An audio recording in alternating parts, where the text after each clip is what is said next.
Awesome. All right. So welcome to this webinar. This is all about growing beyond the OR, going from being a supporting role to a strategic partner.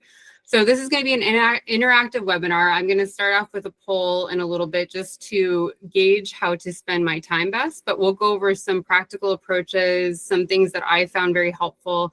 The goal is to increase your visibility, help develop your confidence, and negotiate more effectively for new opportunities and advancement. So before we get started, just want to make sure everyone mutes their microphone. You guys can use the chat to talk to each other.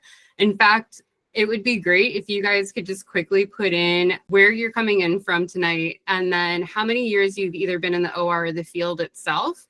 And then please drop your LinkedIn profiles. If you're not connected with other people, this is a great opportunity to network. And I'm going to be talking about networking a little bit.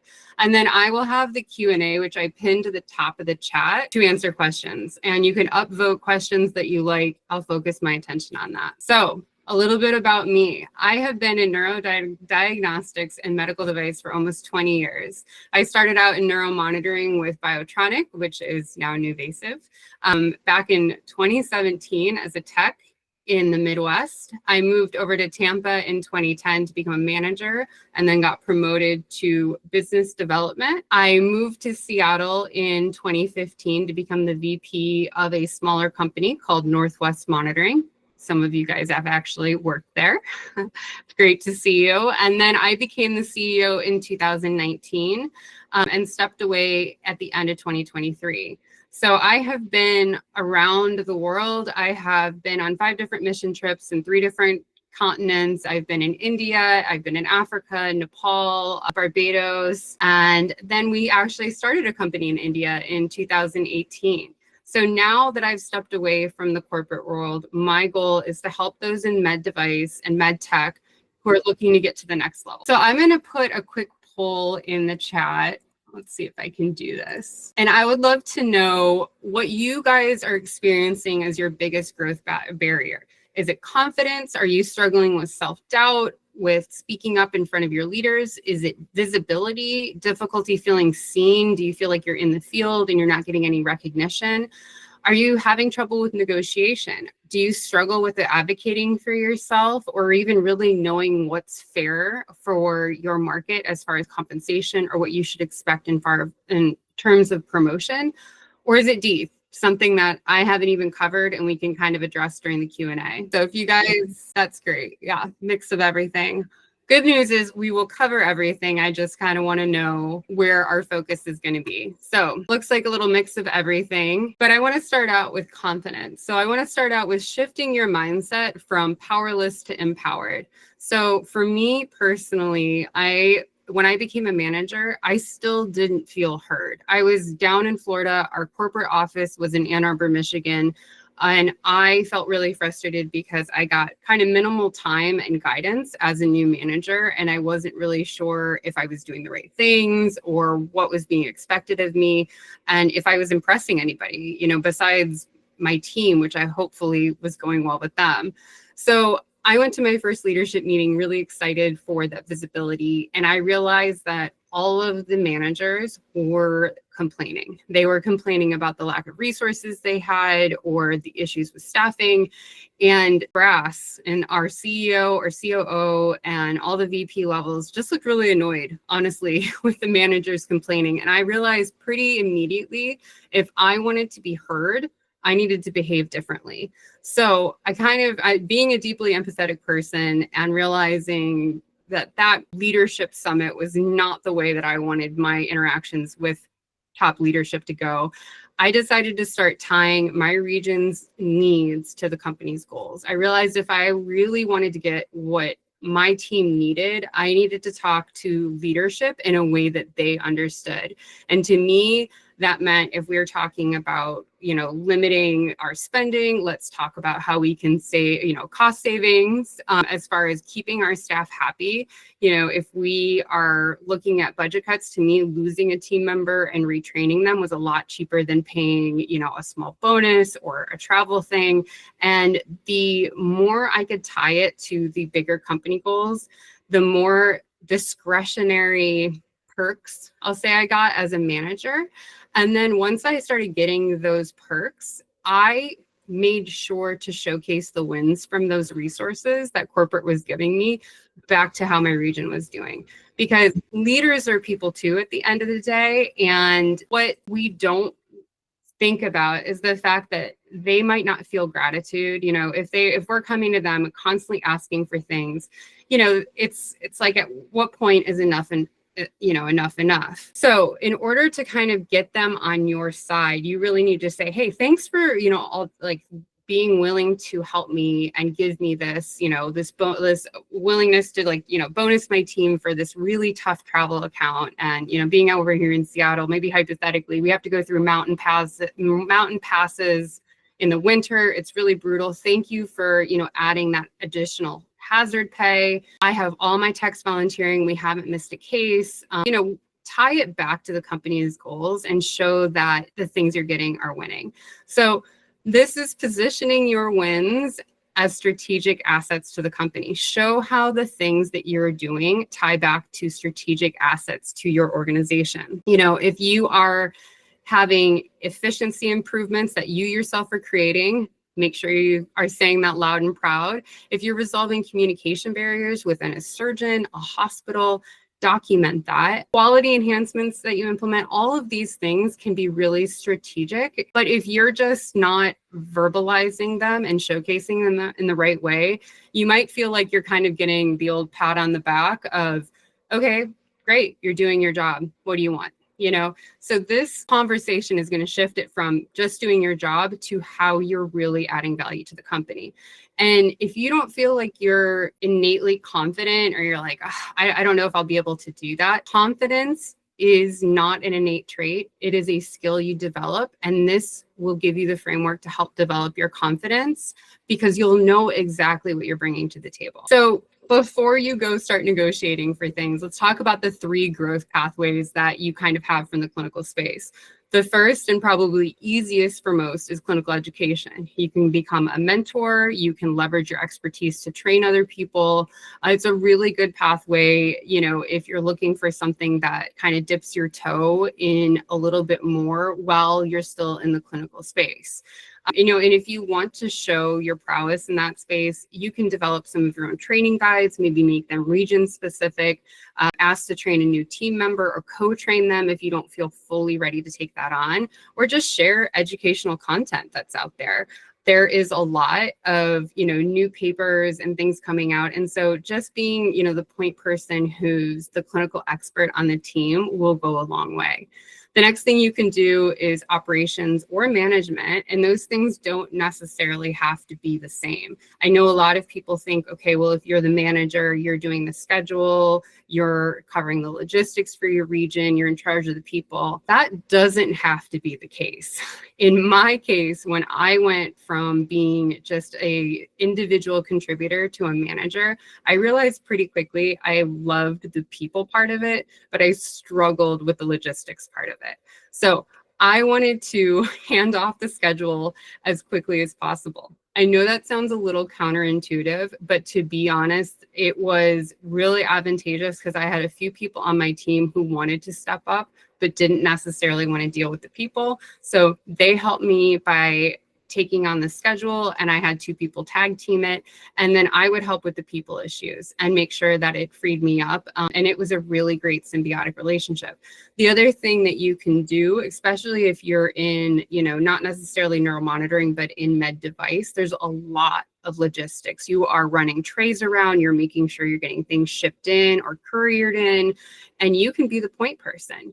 Even if that is not a position that exists, you can create it. There is no rule against kind of carving your own path. If you see a need and can kind of carve out a job description and a role within that, start doing it. You're not going to get in trouble for taking on more. If you have one of those managers who maybe is pushing you away, we can talk about that in a little bit of how to deal with it. But I think more often than not, people don't feel like they even can step up to the plate. but you really do have the opportunity. So the other pathway, which I ultimately took from management, was business development. And I think this gets a bad rap, especially if you're in a really clinically heavy space. People look at business development as like being a used car salesman, but really what you're doing is you're transitioning your clinical expertise into consultative selling and relationship building. So you are actually really needing to be able to have like clinical acumen. I have worked with some salespeople when I was in the neuromonitoring space who had no neuromonitoring background, and they really struggled with talking to surgeons, as I'm sure you guys could imagine. If they didn't know the science, they didn't understand the service, they really didn't know what they're selling. So if you have that clinical knowledge, that application knowledge of the product, of the service you're providing, you're a leg up on a salesperson, and you just have to look at it like you are helping the surgeon, achieve better patient care. So you can demonstrate clinical applications, you can advise on how to implement the service or the product, you can meet with KOLs, which is key opinion leaders, and those surgeons that really, their opinion weighs very heavily, whether they're, maybe famous nationally or just carry a lot of weight within your hospital systems. You checking in with them. That was something I really enjoyed doing, was being a point person for our surgeon relationships. And those relationships helped me honestly all throughout my career, even when I moved away 3,000 miles away, from Seattle to Tampa. So you can also build your provider relationships. And when you become that person, you meet a lot of people in adjacent services as well. So once you kind of have an idea of what you want to do as you move forward, here are my suggestions for advocating yourself without irritating your boss.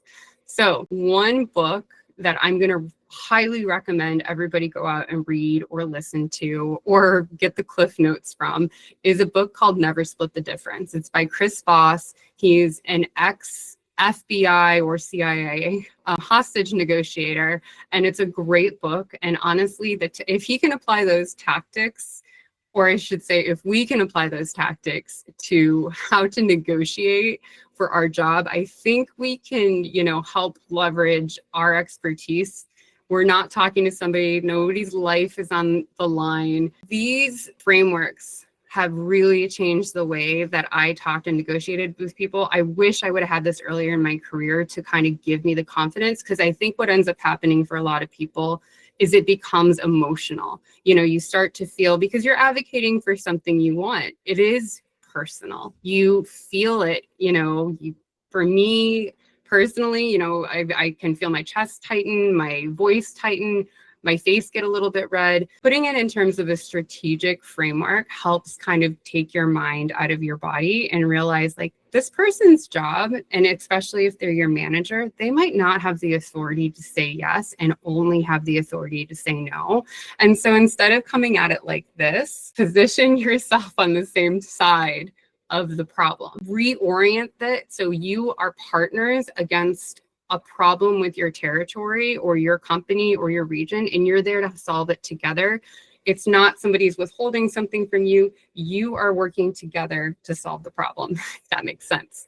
So the first thing about this framework is getting a no-oriented question. And I know this sounds counterintuitive, but the idea being, when you go for your ultimate ask, you gear it for a no response. So the way you do that is you kind of ask, would it be crazy if I put myself, if I started training some of the new hires, would it be out of line if I learned more about our billing process? And it positions them to be like, no, that's not out of line, or that's not too much to ask. And that mentally gives the power back to them, especially if they feel like, you're meeting with them to ask them for something. They might feel like that's kind of what everybody's, meeting with them for. They always want a raise or more money. So when you're coming to them, you're giving them a little bit of the power back by allowing them to give you that kind of no. It's a little psychological trick. So the way that I would frame this is, when you meet with them, first and foremost, like, lower the defensiveness of your manager or your boss, but just a neutral opener. Just be like, hey, how are you? I know we just had budget cuts, or, we had this new account and everybody's a little riled up about it. How are you dealing with it? How are things going? They might be a little bit of a closed book, but they will appreciate you asking, and it'll like lower their defenses to kind of position you as a partner and not somebody who's just going to ask from them. So once they start talking to you, if they open up and they give you, oh yeah, corporate's really breathing down my neck. They're looking for 40% growth, this quarter, and I've got 2 new trainees and I'm not sure how to do it. They are giving you the ammo that you need to position your ask. So if you want to go into training, you can say, well, would it be crazy if I offered to help train one of the new hires? Would it be out of line if I did that? And they're likely going to say, this person heard me. No, that would not be out of line. And already you're speaking the same language. So don't just frame it as, I really want this. I need this to stay. This is what needs to happen. You're going to put them in a defensive place. Put it in, this is beneficial for you and me and the company and the team. Upsell it like, oh man, this will give you so much more time to focus on growing, because I know that's the number one thing. Or hypothetically, if you're interested in growth, say, I would love to learn more about how I could help, grow hospitals, or learn more about contracting. There's a lot you can kind of do with that, but you have to relate to your boss or your manager and get them in that place. And I would suggest, I know it's not easy for everybody because we are remote, but if you can do it in person, not in the OR, never in the OR, not even in the hospital lounge, go get coffee with them, ideally off campus somewhere. But if you have to do it, go, down to the cafeteria. Keep the guard really, really low. If you have to talk on the phone, try to make it a Zoom call so you can at least talk to each other and you can get a better read on body language. So if you're taking this advice, your leader's agreeing with you, you're starting to feel the traction and the positivity towards, the momentum of, okay, this switch is going to happen. I'm going to get what I want. Don't leave without a clear, actionable request or next step. It's so easy to be like, awesome, it was so nice meeting with you. Thanks, bye. And all of a sudden you realize, oh man, I don't have anything to back up, that great conversation. Make sure you're setting a date. Hey, that's awesome. I'm glad we agree. I know you need to talk to your boss about the logistics. Can we circle back on Friday? Can we put something on the calendar? Even if they say, it's crazy, I'll have to get back with you. I'm not sure when we can meet again. Okay, great. Can we circle back on Wednesday? I'll touch base with you on Wednesday. Make sure you have some clear next step of what is going to happen if they're not going to give you the leeway to just start doing whatever that you are wanting to do. All right, on to networking. So who has heard the phrase, your network is your net worth? You guys can put in the chat or you don't have to, but it's a very, very cheesy phrase, but it's also very real. And true. I mean, this is a relationship business. We are in the healthcare business. Relationships matter.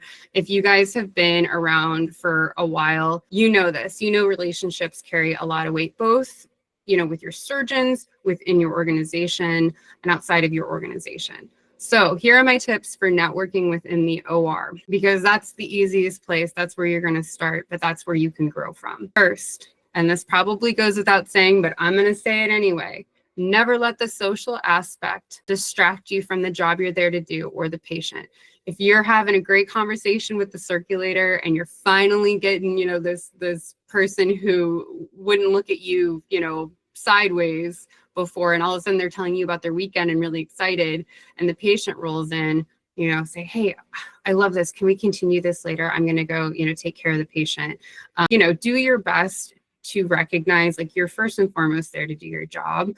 You can very politely say, like, oh, I'm loving this conversation. Can we continue it in a little bit? Like, let's get everything set up. You guys know the rhythm of the OR. When the patient's in, that is not a time to be talking. You wait till your job is done. Everything's a little calmer, and then you can kind of go with the flow. Second, always ask more about others than you share about yourself. I think we have all been in social situations where we get pinned, where we ask someone, oh, hey, how's it going? And they're like, oh man, my gout is really acting up and my grandma's dog just died. And then you're like, oh God, I am trapped. Do not be that person. make sure you are asking more about other people. Even if somebody, Anastasia asks, hey, how was your weekend? Oh, my weekend was great. I got out, got some sun. How about you? How are you? Always kind of put it back on them, especially while you're building your network and kind of creating that reputation of yourself. Also, this goes back to always adding value. That's the networking trick that I always think. People think of network. I always hate going networking, when it's a networking event. For whatever reason in my head, I'm like, ugh. And then every time I go, I have a great time because I feel like I leave a little bit of expertise or help or connect to people who really should be connected. And when you add value, people remember you, and there's a feeling of reciprocity where they want to return the favor to you. And my other rule is if the OR is just not a good time, if you want to connect with somebody and they're just really busy and you're like, I'm going to need to grab more time with them outside of this space, or you don't want it to become gossip mill, offer to buy them coffee or a drink or lunch or whatever is appropriate, even if this person, even if they're the, highest grossing metal rep in the country. That's max $30 you're going to pay for lunch, or $5 for a coffee or whatever will go a long way, but still offer to do it. If you have a new surgeon in and you can say, hey, can I get you a coffee before the case? Even those little things, even though, of course, the surgeon makes more than you, it's just the thought that counts. So how do we network remotely? That's a little tricky. I think all of us kind of had to learn how to pivot during COVID of how do you socialize remotely, right? So one of the things that I think the neuromonitoring field in general could do more of is networking remotely. I think LinkedIn is one of those great networks. I hope you guys do put it in the chat that, your LinkedIn profile so you can connect with each other. It is great. Do it through the associations. I know we've had a lot of association meetings, and full disclosure, I was not there, but those are great places to go and to network. And they also have LinkedIn groups or forums and places where you can connect offline. The other thing I would suggest, if you're looking to, network within your company, or even outside of your company, always ask if you can pick somebody's brain or learn more about what they do. Anybody who I've ever worked with and I've just said, hey, I would love to learn more about revenue cycle management. I mean, honestly, I didn't really want to learn more about revenue cycle management, but I was like, I don't know that. And I would love to learn more. And once I got them talking, it is interesting. And I realized it's an important thing that I learned the parts of the business that I didn't understand, and found ways that me and my team on the ground could help other parts of the business, and your reputation grows from there. And then even on LinkedIn, if you see somebody who works for a company that you're like, I would love to go work for that company, or they've made a career that you really admire, connect with them. Just be like, I'd love to chat for 15 minutes. I'd love some advice. Do a phone call while you're driving between cases. A lot of this goes a long way. And I would suggest too, if you guys don't use Calendly, or there's a lot of scheduling apps, I use it. It's been a life changer. You can do it for free and just act with your schedule. You can put in, when you're covering cases, and that way you can send to someone, hey, at your convenience, just connect with me. And it'll set up a video call and be like, if we can't do a video call, let's do a phone call. So make it really easy. The other bonus thing I would say is if you see somebody's got a promotion, or, they've switched companies, whether it's LinkedIn or, I guess I don't know where else you would see it, but make sure you publicly congratulate them. And if you know somebody has been let go of a company, or if you hear rumor mill about a loss or something like that, privately reach out to them. I cannot tell you how many people I've heard of that have lost their jobs or been laid off in the last few years, and nobody has reached out to them. And that's really hard, when you're feeling that. And I kind of try to make it a habit to reach out to people, because I know how hard it was to seek a job when I was looking. And at the end of the day, people might not remember the details of your interaction together, but they will always remember how you made them feel. So these are kind of guiding posts to make people feel like you are, somebody who's attentive, who listens, who's there to help. And that feeling of reciprocity will come back tenfold to you if you kind of put these things into your habits daily. All right. So one of the things that I put together for you guys, and I'm going to leave, I'm going to send it out in an email and I'll go through it. It's a momentum map. A little cheesy, but the reality is I wish I would have done this so much sooner in my career. By the time I started looking for a job, which was after my CEO position, and I stepped away and I thought, oh, I'll put my hat back out there. I was humbled. And one of the big things I didn't really think about was how I needed to put things in my resume that showed my impact outside of just, like, oh, here is, what I did as a CEO or VP, because I had those numbers. I didn't have a lot from my management days. Like I was like, oh, covered cases, did the schedule.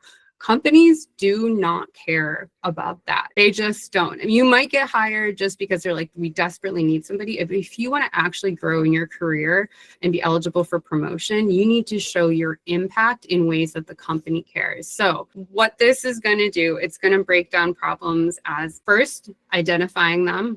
Everyone can do that. That's pretty easy. So whatever reoccurring issues you see that's a real problem, put it down, write it down, define it, because you want to be very clear about the impact it's having on your team. Number 2, propose solutions. So write down the solutions that you can actually implement and lead. Not that the company should do, not that, anybody else needs to do. You can do it yourself. Write this down so you can articulate it when you do go to meet with your boss. And then the other part of it, which I will go through, is calculating the business value. And if you guys have no clue how much your company makes or how to even get there, that's where I suggest you start networking within your company to figure out some transparency of what your company could likely be making. I think there's a lot of misinformation, especially when it comes to companies that do like insurance billing, like neuromonitoring. People are like, oh, they make $10,000 a case. Maybe that's the case with some companies, but I'm going to tell you in my experience that has not been. So be really clear, and that way you can kind of calculate a reasonable value that you're at. So this is what it looks like. I put in the example of having, basically a surgeon that isn't scheduling cases. So you might have noticed that May 1st, issues with scheduling, maybe you had 2 missed cases, 3 times the on-call person had to get called in. Your proposed solution is, let's meet with the clinic scheduler, the OR scheduler. They're not calling us the last minute. I can't get that problem fixed. I need to go outside the OR and get in with the clinic and figure out what's going on. So when you propose the solution to your boss, maybe you met with them on July 1st, then they get back to you 2 weeks later and say, hey, let's go ahead and do this. Your manager's name is Bob. You and Bob, he says, well, I want to go with you. I don't want you to go alone. I'd like to go with you. So by the time you and Bob go to the scheduler's office, or clinic to meet with the scheduler, it's a week later, and Bob cancels on you and says, I'll go anyway. It's been 3 weeks. We had another missed case. This needs to get done. So you go meet with the clinic scheduler, and she, make sure you get her name and her information and put, what you said. Now, Bob and I are included in all the scheduling emails. The baseline metric was that you missed 2 cases, 3 delayed cases, and on-call person, meaning there's no on-call person available for other cases. What's your metric afterwards? No scheduling issues, and the surgeon loves you so much, they started using you on ACDFs or whatever the case is. Now you can look at the revenue impact. So maybe the cases that you were missing were about $5,000, whatever, business you're in, and you say, okay, well, we're missing, one a month. And so in a year, we were missing out about $60,000. So now we don't have that, so we have that additional revenue, $60,000 plus the 3 ACDFs at $2,500 an ACDF or whatever added on additional revenue. This one thing I did added to the company $150,000 in revenue. And you learn the lesson, hey, let's not just do that for that one surgeon. Let's do this for everybody, and let's see the impact of the revenue. So this is an ideal situation mapped out. Now, hypothetically, if you go to Bob and Bob shuts you down, Bob's like, no, we don't go to clinic. We deal with the OR. You don't know. And none of this great stuff happens after that. That's okay. Document it, because you will suggest something else later. And if Bob shuts you down again, you are going to have documentation now of all of this, positivity and solutions that you're trying to bring to the table and getting shut down. And I'm not suggesting, you go to HR and make a bunch of trouble, but it's, years and years down the line, you might feel, frustrated and not really be able to understand why. But if you are keeping track of this type of stuff, this is really important to be objective and remember exactly what's going on and how many times you've been shut down and why you can't do this. And also the fact that you do have ownership. You're able to go talk to people. It's just you're getting shut down. The other thing it's going to do is you're creating a roadmap for your future CV or resume. You're going to have clear objectives and clear things that you have done and being able to put in that you've met and say, hey, I've single-handedly created $500,000 worth of revenue with my company for these solutions I've implemented. And a lot of other people in your positions might not be able to say that because they've never actually calculated it. They've never tracked it. It's just too obscure for them. And this is going to give you, keep this in your back pocket. You guys have, iPhones, all the things now to just put quick notes in and keep track of this later. I promise this will help your career in the long. All right. So my next steps for you guys, I want you to download that when I send you the email. Brainstorm a couple ideas that you could influence. Make sure you're sharing those LinkedIn profiles so you are networking. And then when you do get the opportunity to show or to meet with your boss or even your other colleagues, I want you to think about showing up like a leader. I want you to show up with ownership. I want you to speak and act and engage with others like you believe a leader should. The way you think and the way you behave becomes the way that you are. It becomes the way people see you. Keep that in mind. You might think, oh, I'm just joking around with the hospital staff, telling them how much I hate my boss. That becomes rumor mill. And then unfortunately, you look like the negative Nancy who's always complaining. The other thing I'm going to ask is when I send this out, I'm going to ask for a survey, and it would really help me for future webinars as I'm trying to build this out for you guys, figure out where I can focus my time on, what's missing the mark, and how I can kind of keep making this better for you as we go, because that's what I'm doing it for. All right, now my pitch. So if you guys are looking for more support, there are ways we can work together. I do one-on-one coaching. I do group coaching, and my first cohort is going to start September 16th. It's limited to 10 people, and it's going to be focused on field managers and leaders. The other thing I do is I consult for companies, and I do corporate workshops and training programs. And so if you guys do refer me to your company and I end up working with them, I will give you $2,000 worth of one-on-one coaching. So you can get all of that for free just for referring me to your company, and hopefully that will help you in your career in the long run. So thank you guys for your time. Let's talk about what is going on. All right, let's see if I can. So I didn't get any questions during the chat. Does anybody have any questions for me that they'd like to ask, or anything they're dealing with at work that you feel like is really frustrating that you would like some support on in the call? And you guys can put in the Q&A it anonymously if you would prefer to do it that way versus verbalizing it here. And remember, this is recorded, so don't be like my boss, Sammy Sosa, whatever, keep it private. So any questions, comments, anything that you guys feel like I didn't hit on enough that you would really like to learn more about when it comes to growing your career outside of the OR and how you can do that, and maybe things that you're still not seeing, how you can make it happen for yourself. Hey, Logan. Hey, Rich. Hey. So one of the things that I identified was confidence, right? And part of that for me is, and I'm sure everybody has different reasons that they might struggle with this.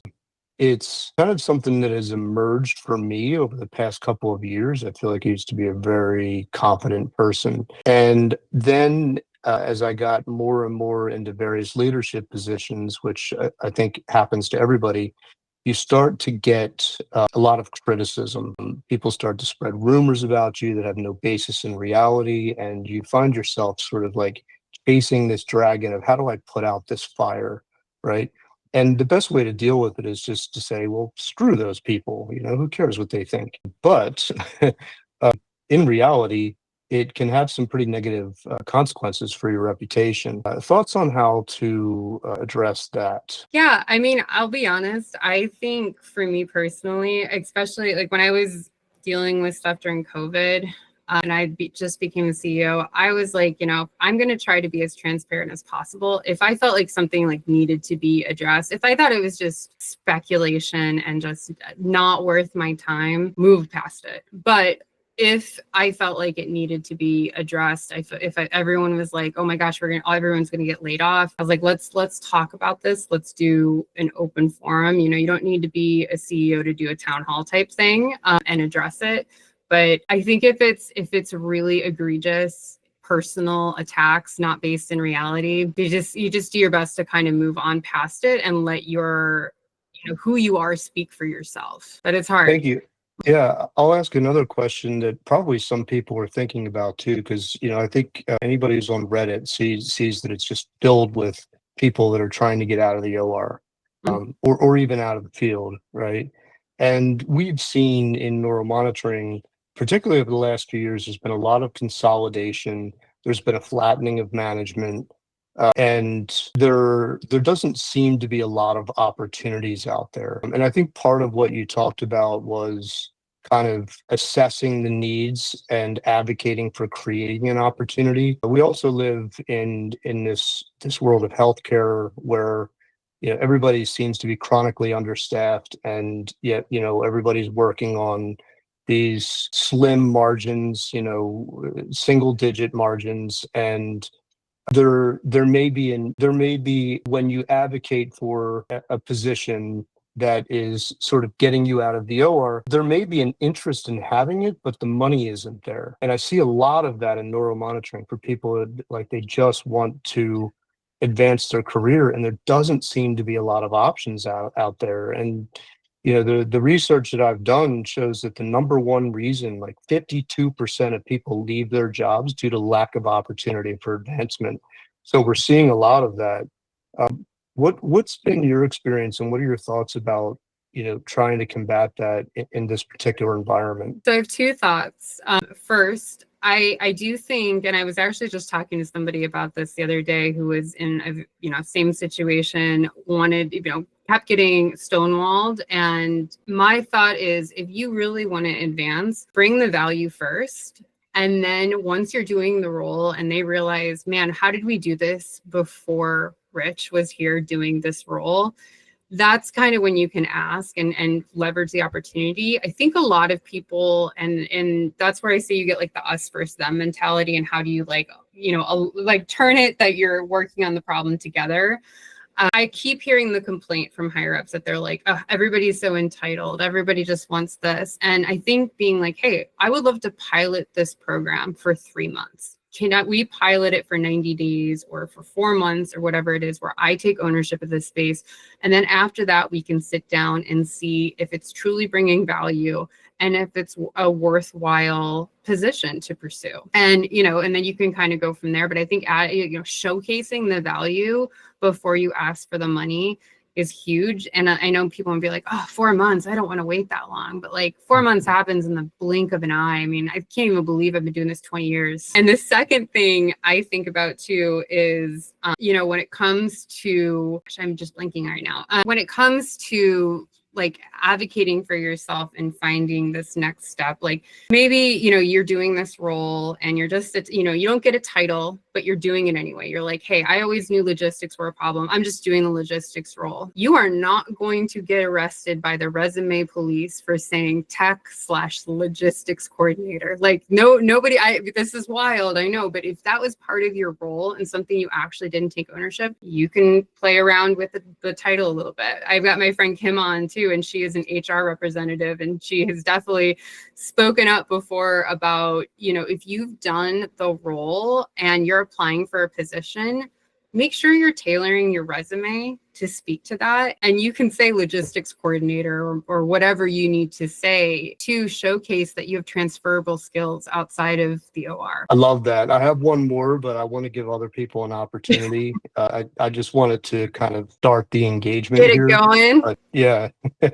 So I'll pause. If there's no other questions, I'll come back and ask my other one. Okay. Does anyone have any questions? I have one. It's kind of that same vein. I'm in the neuromonitoring nursing world, so I don't know if we're all there, but we're often seen as a clinical partner in the room or in any room that we step into in the hospital or outside of, as far as professional. I think one barrier, it's kind of getting past that.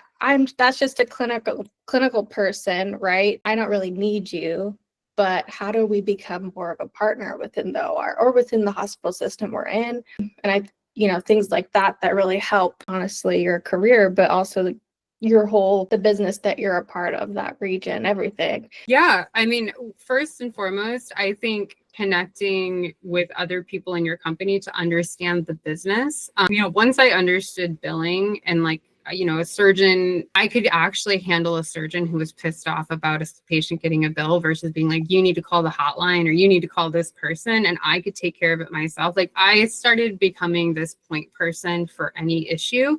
And even if I didn't know the answer, I found out and I would make sure that I let the surgeon know, or whoever, as quickly as possible, hospital administrators, and even the contracting process. There was such a disconnect, and this was forever ago at Biotronic. I think we had 2 contracting people for the whole country. And I remember one of my contracts in the middle of nowhere, Indiana, was up for renegotiation. And this woman showed up. I'd never seen her before. She'd never talked to the surgeon, never talked to the hospital. And she was there to negotiate price. And she was like, hey, do you have any advice for me? And I was 23 at the time. And I'm like, I don't even know what you do, lady. So, my suggestion would be learn, talk to other people in the company, ask if you can shadow them, just reach out and be like, hey, I'm really curious about our contracting process. Do you have any time in the next week that we could chat? And even if you're not actively involved in it, just increasing your knowledge base to the full breadth of the field and the business you're in will always be to your advantage. And I think when you come to the surgeons like that as a partner who understands the business versus just the science of neuromonitoring, it goes a long way. Yeah, I love that, because I feel like it's the I don't need you comment came from a real conversation. It's like, oh, I love working with you. I like, I like working with you, but I don't really need you there. Oh, is this in terms of you're in the OR with me, but you're here for insurance, or I don't feel like I'm getting use out of the neuromonitoring from a surgeon? Yeah, that kind of, I love working with you, but I don't really need you there. It's like, all right. Well, to be fair, that is probably also a little ego. That's probably a surgeon being like, well, I don't actually ever make mistakes, so it's not like I need anybody there. You also don't need sprinkler. Blake said he's heard that one before. You don't need insurance until you do. You don't need if you're in an office building, you don't need sprinkler system until you're in a fire, but you still get it. You still pay for it. And that's at the end of the day, that's what, my hope is that neuromonitoring is never needed, right? Truly, unless you're guiding a craniotomy or a tumor patient, the hope is that things don't go sideways. The hope is that you don't show your value every day by, being like, oh, you shouldn't have touched that. The hope is that we are a backup system to protect the patient. But, I think just showing your value like that, I wouldn't take it personally. That's probably a little bit of ego, but, I think the more value you can add in other spaces will just show when you feel like that you're not valued by the surgeon, you can add value in other spaces. Well, thank you. Of course. Good question. Anyone else? If not, Rich has got burning questions. All right. Well, it's not actually for me, but going back to the point that there's a lot of people out there that are looking to transition out of their role or even out of the field. And a lot of those people have, their background is working in the OR as a neuromonitorist. And in developing a resume, you like to see a lot of metrics. I know hiring managers sort of scan down, they look for numbers, right? Mm-hmm. So for somebody who's looking to make a transition, what recommendations do you have for somebody whose sole employment experience really has been working in the OR and neuromonitoring, and they have to develop a resume around what they've done and put metrics in there, whether that's dollar signs or percentages? And it might not be something that's really familiar to them, but it's really critical for even getting your resume, through the AI and onto a human's eyes. So what thoughts do you have around that? Yeah, I think that's why I'm going to send you guys that kind of opportunity or that map The idea is that you guys start thinking strategically like that, because I know I didn't. I just, was like, hey, I've covered this many cases, or I've done this. And I didn't understand where people are like, yeah, that's just like the bare minimum of your job. So when you actually can apply the things that you're doing and being strategic and start seeing impact and the dollar signs too, you can ask for a lot more. And I think it also bases your expectations in reality. I still remember having someone coming to me, they like called me from a location like Louisiana somewhere. We had no business, there with Northwest Monitoring. And they're like, hey, if you pay me $200,000, I will come work. And I'm like, okay, go on. not overly interested. And they're like, well, I did 100 cases last year with this surgeon, and I think we made $100,000. And I'm thinking the expectations and the basis were so far off that I'm like, that's why I say getting more perspective on the business and understanding what your company is really making, how much, the surgeons you're covering actually make and the value you're adding. If you say like you retained business or you helped them bring on other surgeons, or maybe you were the primary person for a new region, like you can say, I implemented $1.5 million worth of business if you were the one that helped implement that business. Maybe you weren't the salesperson who got it, but you were the service person who made sure it didn't go away. And you can transition your language a little bit more around that. But if you don't have any sense of like the money and the business side, I think you'll always be at a detriment, which is really hard. And I think the more you can understand, the better when it comes to, the intricacies of like what the company actually makes. So you can understand the value you bring to the table, whether it's at another company or at the company you're at now, because you can go other places, but it always looks better when you move up within a company, right? It shows that you're able to do this, and it's easier too. It's harder to go from a tech to a VP, right? It's almost impossible. But if you can do that within your organization, it's a lot easier. So leverage what you're doing within your organization, and then, use that matrix to put KPIs and actual numbers with what you're doing, and just be like, I'm covering $2 million worth of business this year, or I brought on this surgeon and got this much more business because I knew he trusted me doing craniotomies and ACDFs or whatever else it was. But if you don't know, you don't know. So you gotta figure out a way to ask and to know and to inform yourself. And I guarantee the people within your company who are in charge of like invoicing, they're not going to give you exact numbers of like hospital. There's confidentiality that goes there, but you can understand more of the financials in the ballpark. I for me personally, Chloe can attest to this, I tried to be as transparent as possible when it came to sharing like what our issues were financially or where we were at, without getting too specific, because for me, my team was like always giving me some of the greatest ideas from the ground. So I wanted to share with them and engage with them in that space. I know someone just asked another question. Yeah, I think, you have to be very careful. So I got the question, have you experienced roadblocks in trying to find more information about other aspects of the business like revenue? Yes. It's really hard to just get a clean, like, this is how much revenue, But I think the more you connect within the company, especially if you change the narrative of, hey, I'm trying to find this out for me because I want to negotiate my salary raise.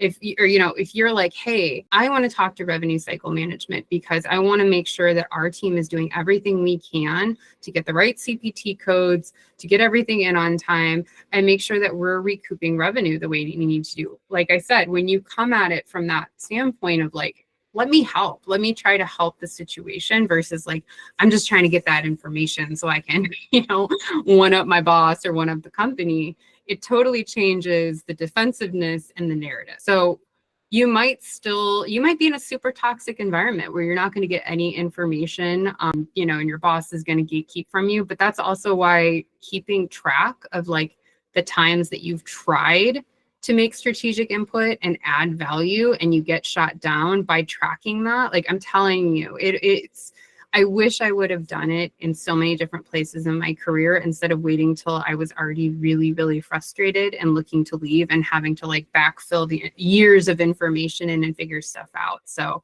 I hope you guys find it useful. All right, we're getting close to time. Does anyone have any last questions before we go? David, All right. What is your recommendation about approaching supervisors / owners of the company to begin utilizing up-to-date practices in IOM? Ooh, this might be a good Rich question too. To be honest, I am not there are experts in the field as far as the advanced science and things like that. My suggestion would be is like, if there's a new, I'm assuming you mean monitoring modalities, like you guys are maybe not monitoring the most up-to-date things. If you're not, I would say that you're probably missing out on the business part too. Like if you're not doing certain modalities or you're not monitoring multimodality and everything you can to capture as much information as possible to give you the best insight in that patient, like you're probably missing out on CPT codes too, and that is losing value. But yeah, if you have any thoughts on like that from a business owner, that would get me going, is if I knew there was an opportunity to bill, it increased the service and the competency of my team. And, you know, I used to have surgeons always ask like, so what makes you different than this other neuromonitoring company or what? To be honest, not a whole lot.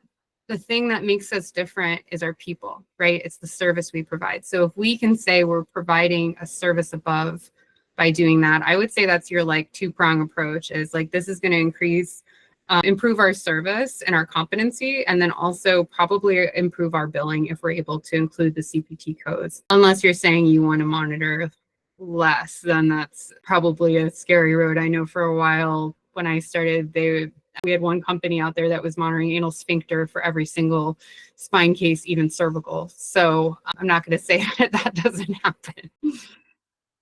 Rich, do you have any thoughts on that before you log off? I guess I would say try to understand what the barrier is.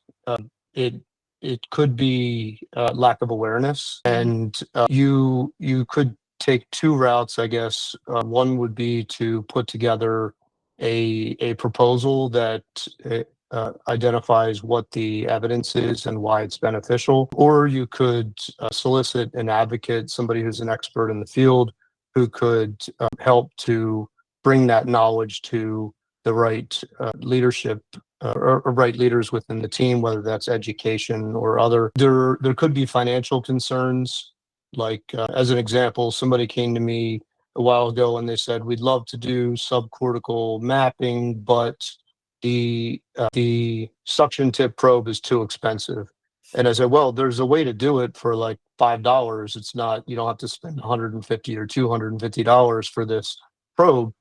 So we were able to get through that barrier. But I think understanding the barriers, whether it's financial, lack of awareness, or other, and then ultimately identifying somebody who can be a support mechanism to you to help you put together a proposal, and then you can sit down with the right people and advocate for that change. Yeah, I would also say pull the lever of your neurologist. If you're online with a supervising neurologist, maybe ask like, hey, I'd love to pick your brain about this. Could we chat offline and see? I mean, even if you're using a contracting group, still, you know, try to see if you can get that, you know, the extra initials behind their name to support you. So great question. But yeah, we're on time. I want to be respectful of everybody's time. I appreciate those who were able to join. And I know it's late on the East Coast, so I'll let you guys enjoy the rest of your evening. But thank you for joining. And I'll send you an email. And I would love to hear your feedback on things that went well or things that I could improve on, and also topics for my next one, because I'm planning on trying to do one every month. Thank you guys. Have a great night. And I will talk to you later. Thanks, Logan.